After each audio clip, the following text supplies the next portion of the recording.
बातमीपत्रामध्ये आता पाहणार आहोत गावाकडच्या काही महत्त्वाच्या 50 बातम्या अतिशय वेगवान स्वरूपात. सुरुवात करूयात. मी खादी परिधान केल्याचं राहुल गांधी यांनी म्हटलंय, तर खादी फक्त वस्त्र नाही तर भारताची अभिव्यक्ती असल्याचं ते म्हटलेत. लोकसभेत बोलताना त्यांनी हे वक्तव्य केलं. मतं मिळवण्यासाठी सरकारनं संस्था ताब्यात घेतल्याचं लोकसभेचे विरोधी पक्षनेते राहुल गांधी यांनी म्हटलंय, तर निवडणूक आयोगाला देखील ताब्यात घेतल्याचा हल्लाबोल राहुल गांधी यांनी केलाय. शिंदेंच्या शिवसेनेचे 35 आमदार भाजपमध्ये जाणार असल्याचा दावा चंद्रकांत खैरे यांनी केलाय. उदय सामंत यांच्या नेतृत्वात हे आमदार भाजपमध्ये जाणार असल्याचं ते म्हटलंय, तर शिवसेनेच्या आमदारांनाच ही माहिती दिल्याचंही ते म्हटलंय.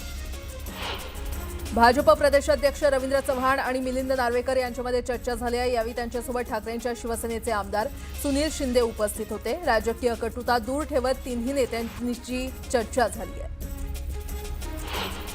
काँग्रेस खासदार वर्षा गायकवाड, आमदार असलम शेख, अमीन पटेल, ज्योती गायकवाड यांच्यासह मुंबईतील काँग्रेसच्या नेत्यांवर जमावबंदीचा भंग केल्याप्रकरणी गुन्हा दाखल झालाय. मुंबईतील हवा प्रदूषणावर काँग्रेसनं आवाज उठवला होता.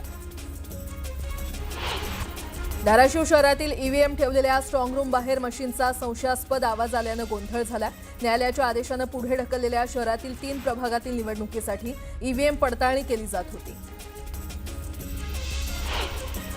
कणकवलीमध्ये ईव्हीएम स्ट्रॉंग रूमच्या बाहेर शहर विकास आघाडीकडून पहारा दिला जातोय. स्ट्रॉंग रूमच्या बाहेर तगडा पोलीस बंदोबस्त तैनात करण्यात आलाय. इम्तियाज जलील यांनी जिल्हा उपनिबंधक सहकारी संस्थेच्या कार्यालयाला भेट दिली आहे. जलील यांनी अधिकाऱ्यांशी चर्चा केली. यावेळी त्यांच्यासोबत पतसंस्थेतील ठेवीदार देखील उपस्थित होते.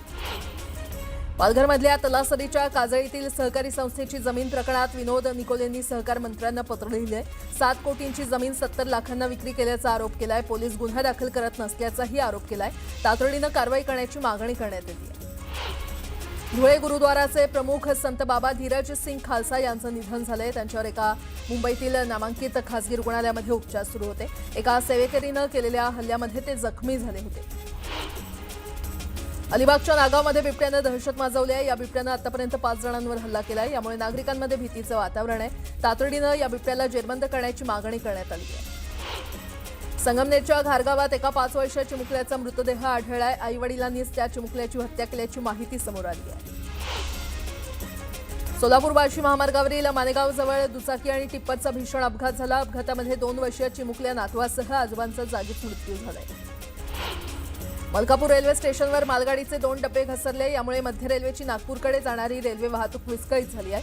युद्धपातळीवर वाहतूक सुरळीत करण्याचं काम सुरू आहे. सोलापूर बार्शी महामार्गावर भीषण अपघात झाला. यामध्ये 2 तरुणांचा जागीच मृत्यू झालाय. अतुल ऋषिकेश तिवारी आणि देवेंद्र सिंग शिपाई राम बघेल असं मृत झालेल्या युवकांची नावं आहेत.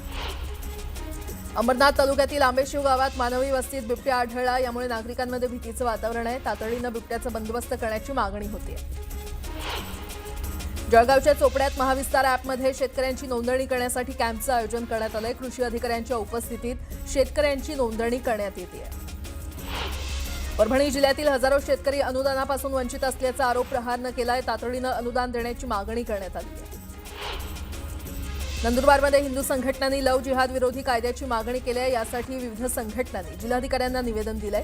दरम्यान जोरदार घोषणाबाजी करण्यात आली. नागपुरात पोलीस पाटलांनी आंदोलनाची हाक दिली आहे. यावेळी जळगाव जिल्ह्यातूनही आंदोलनासाठी पोलीस पाटील रवाना झालेत. नागपुरात विविध मागण्यांसाठी पोलीस पाटलांकडून आंदोलन केलं जाणार आहे. पुण्याच्या राजगुरुनगरमध्ये दरोडा टाकण्याच्या तयारीत असलेल्या टोळीला अटक करण्यात आली आहे. त्यांच्याकडून संपूर्ण मुद्देमाल जप्त करण्यात आलाय. पंढरपूरच्या खडीमध्ये लाचखोर मंडळ अधिकाऱ्यावर कारवाई करण्यात आली आहे. लाच स्वीकारताना रंगेहात अटक करण्यात आली आहे. मध्य प्रदेशातून होणाऱ्या अवैध मद्य तस्करी विरोधात राज्य उत्पादन शुल्क विभागानं कारवाई केली आहे. यात पोलिसांनी 3घांना अटक केली आहे, तर संपूर्ण मुद्देमाल जप्त केलाय. बुलढाण्याच्या भुमराळा किनगाव मार्गावरील खड्ड्यांचं पूजन करून आंदोलन करण्यात आलं. तातडीनं रस्ता दुरुस्त करण्याची मागणी करण्यात आली आहे. हिंगोलीच्या कळमनुरी तालुक्यात रस्त्याचं काम निकृष्ट दर्जाचं केल्याचा आरोप करण्यात आलाय. नागरिकांनी रस्ता हातानं उकरून दाखवलाय. तातडीनं ठेकेदारावर कारवाई करण्याची मागणी करण्यात आली आहे. मोहोळ तालुक्यातील सासरच्या मंडळींनी खरं तर दिलेल्या त्रासाला कंटाळून एका विवाहितेनं गळफास घेत आत्महत्या केली आहे. स्वाती जयंत थोरात असं मृत 33 वर्षीय महिलेचं नाव आहे. येवल्याच्या उंदरवाडी भागात बिबट्याचा वावर आढळलाय. नागरिकांमध्ये भीतीचं वातावरण आहे. बिबट्याला जेरबंद करण्यासाठी वनविभागाकडून शर्थीचे प्रयत्न सुरू आहेत.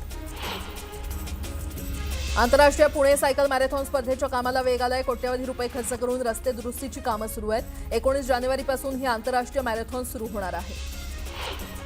पुण्यातील कर्वे रोडवर पीएमपीएमएल बसचा भीषण अपघात झाला. पीएमपीएमएल बसनं रिक्षाला जोरदार धडक दिली. या अपघातात रिक्षा चालकासह 2 प्रवासी गंभीर जखमी झाले. खाऊचं आमिष दाखवून अल्पवयीन मुलीवर अत्याचाराचा प्रयत्न करणाऱ्याला नागरिकांनी बेदम चोप दिला. कोल्हापूरमधील कात्यानी गिरगाव रोडवर ही घटना घडली आहे. आठवड्याभरापूर्वी याच परिसरात अल्पवयीन मुलीवर अत्याचार झाला होता. जळगाव शहरात विजेची तार तुटून अंगावर पडल्यानं युवक जखमी झालाय. रामेश्वर कॉलनीतील अशोक किराणा चौकात ही घटना घडली आहे.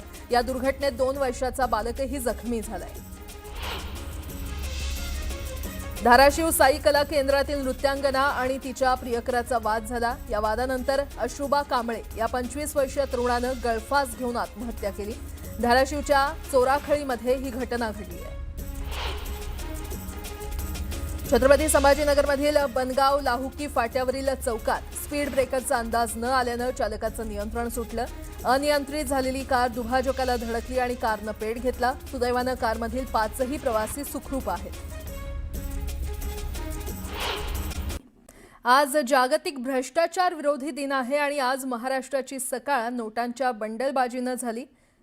ठाकरेंच्या शिवसेनेचे नेते अंबादास दानवेंनी बंडलबाजीचा व्हिडिओ ट्विट केला आणि कॅश बॉम्बनं एकच खळबळ उडाली. सत्ताधारी विरोधकांमध्ये आरोप प्रत्यारोपांच्या फैरी झडू लागल्या. पाहूयात.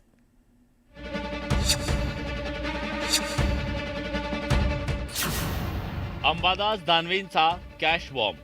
जशी धान्याची रास असते ना शेतामध्ये, तशी नोटांची रास तिथे लागलेली आहे. दानवेंच्या कॅश बॉम्बनं राजकारण तापलं. तुमच्या सत्ताधारी पक्षाच्या लोकांच्याकडे एवढी मोठ्या प्रमाणामध्ये कॅश येते कुठून? सगळं नोटांचाच कारभार आहे. सगळी लूट चालली आहे महाराष्ट्राची. सत्ताधारी विरोधकांमध्ये आरोप प्रत्यारोप.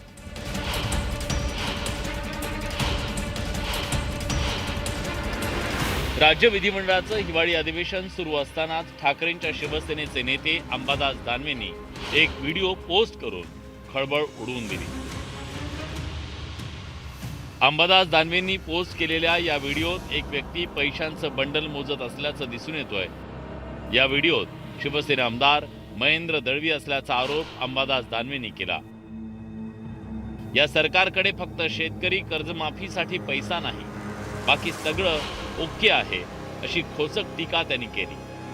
ह्या नोटा, एवढ्या नोटाचे बंडल म्हणजे रास आहे. जशी धान्याची रास असते ना शेतामध्ये, तशी नोटांची रास तिथे लागलेली आहे. हे महोदय कोणाशी बोलतायत आणि ती सगळी रास जमा करणारी व्यक्ती कोण आणि ती कुठली, तेही समोर येईल. पण आत्ताच्या घडीला मी एवढंच समोर आणलेलं आहे. त्याच्यामुळं हे जनतेसमोर आलं पाहिजे की आत्ताच्या घडीला हे सत्ताधारी पक्षाच्या लोकांनी कशा पद्धतीनं हैदोस सत्ता आणि संपत्तीचा घातलेला आहे, तो मी या व्हिडिओच्या माध्यमातून जनतेच्या समोर आणलेला आहे. अंबादास दानवेंच्या या आरोपानंतर राजकारण तापलंय. या व्हिडिओचा धागा पकडत विरोधकांनी महायुती सरकारला घेरलंय. याचा अर्थ की महाराष्ट्रामध्ये 2 नंबरचा पैसा किती आलाय सत्ताधारी पक्षांच्याकडे. तुमच्या सत्ताधारी पक्षाच्या लोकांच्याकडे एवढी मोठ्या प्रमाणामध्ये कॅश येते कुठून? सगळं नोटांचाच कारभार आहे. नोटा काय म्हणतात त्याला, खोके, हे पेट्या वगैरे सगळ्या टोपण नाव देऊन सगळी लूट चालली आहे महाराष्ट्राची. आणि लुटीचा पैसा पुन्हा निवडणुकीत वापरा.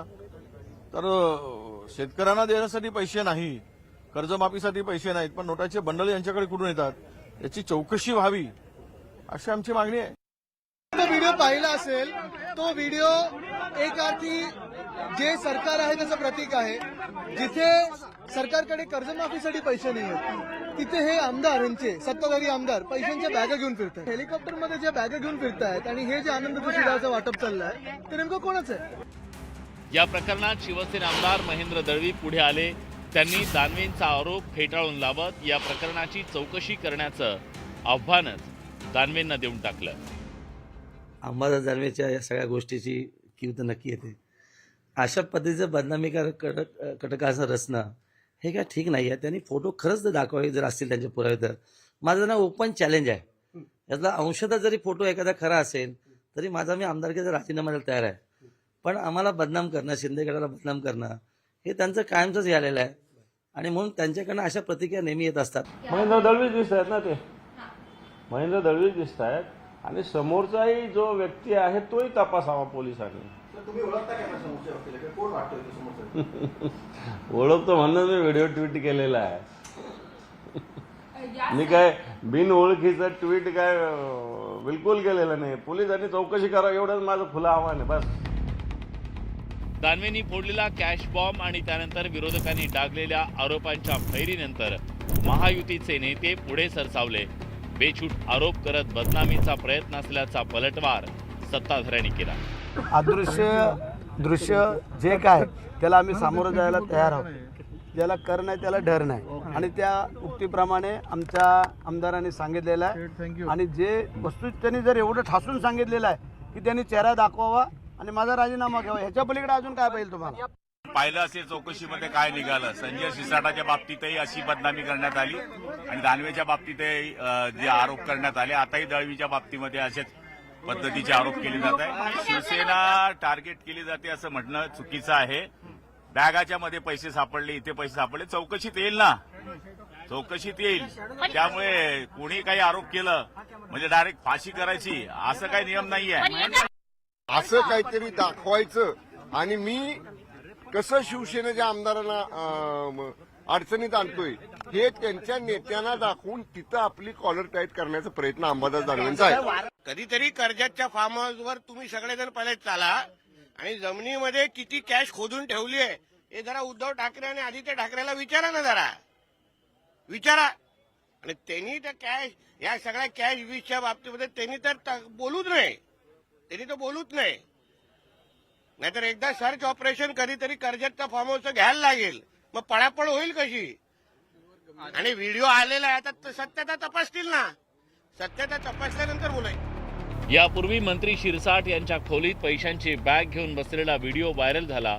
त्यानंतर आता अंबादास दानवेंनी ट्विट केलेल्या या कॅश बॉम्बनं आरोप प्रत्यारोपांच्या फैरी झोडू लागल्यात. नागपुरात ऐन थंडीत सुरू असलेल्या अधिवेशनाचं वातावरण अंबादास दानवेंच्या या कॅश बॉम्बनं तापलेलं आहे. Bureau report, news 18 Lokmat.